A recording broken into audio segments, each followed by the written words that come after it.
Welcome back to R.A.I.N.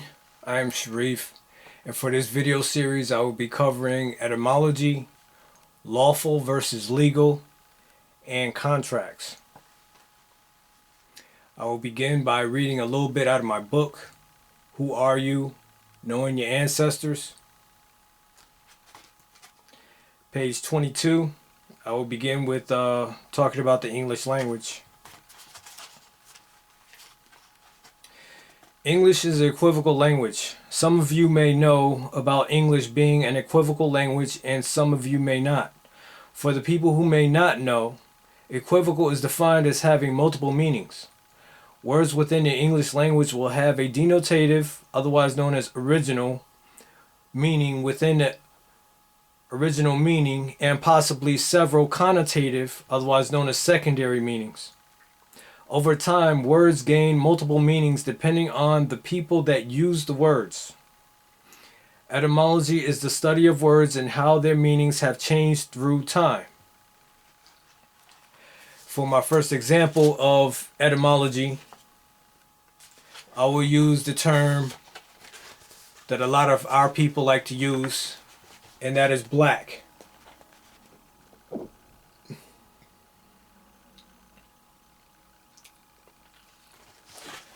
As you can see for yourself, it's from an 1829 Webster's Dictionary. It actually means to become pale. It's an adjective and it means to become pale, to turn white.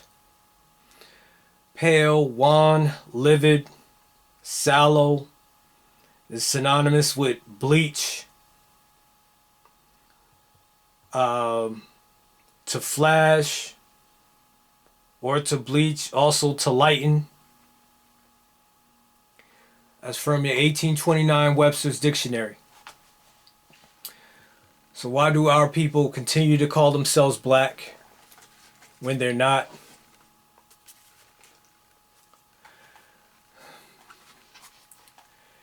They're not the connotative meaning of the word.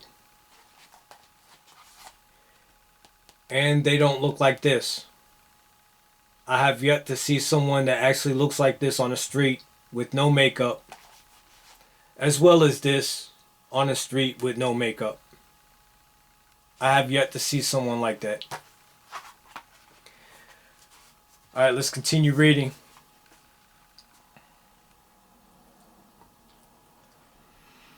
For this chapter, it's critical that you keep this concept in mind, and hopefully you won't cause great damage to yourself while dealing with colonizers.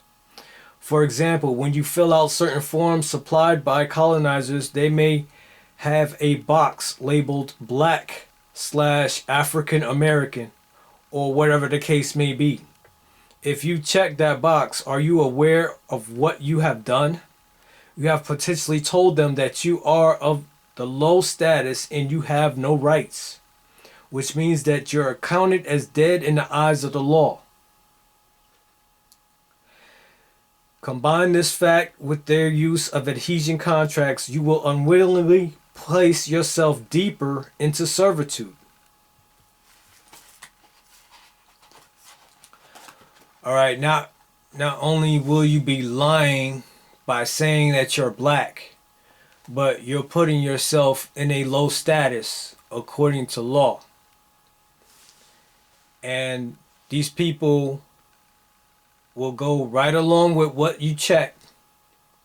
And that is how they will see you. They will see you as low status. Okay? So you have to be very careful. You have to study words. You have to know a little bit about etymology.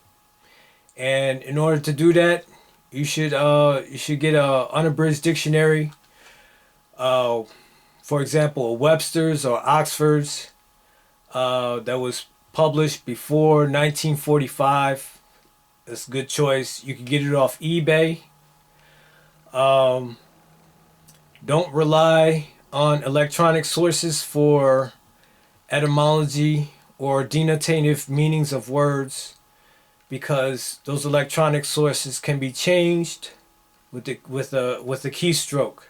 They can be changed, and we all know that It's mostly colonizers that are in control of that, so it could be changed.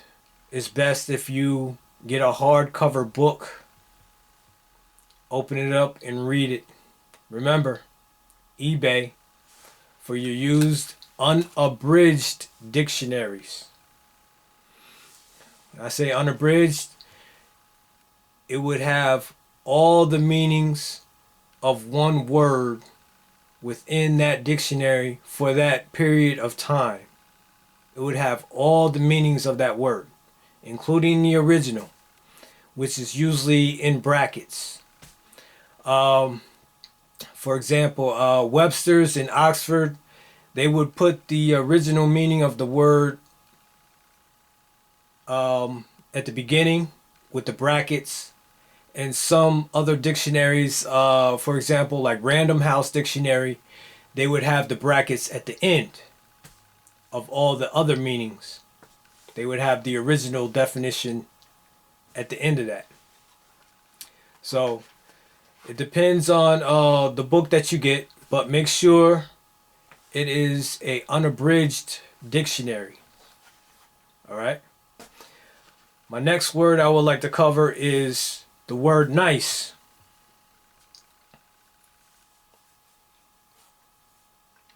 This is from a 1942 Webster's Dictionary.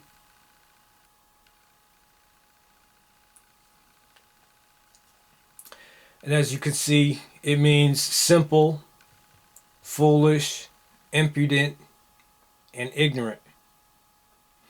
So be careful when you call someone a nice person. They might take offense to that if they know etymology and they know the original meaning of the word nice. Because I tell you right now, I am not a nice guy. I refuse to do that. All right, my next word, for my next example, the next word is emancipate.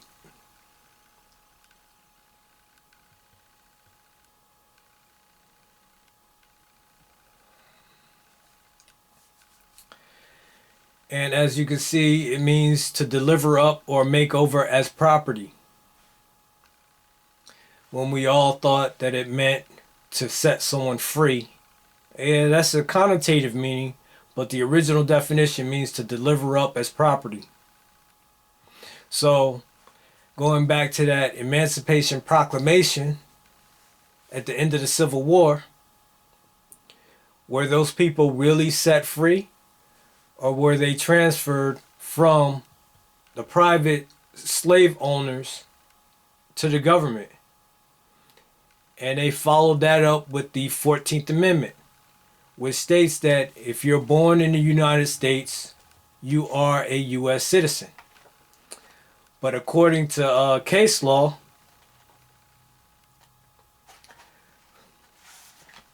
the U.S. citizens residing in one of the states of the Union are classified as property and franchises of the federal government as an individual entity. Wheeling Steel Corp. Versus Fox, 298 U.S. 193. That's out of my book. Okay, that's Wheeling Steel Corp. Versus Fox. So keep that in mind about your use of words in the English language. A lot of these words have multiple meanings, and whenever you're dealing with contracts or anything like that, especially anything dealing with colonizers, please be aware of the words that are on their forms or whatever electronic forms that they might have or paper forms. Be aware of those words, please, for your own safety. But that concludes part 1 of this video series. Peace.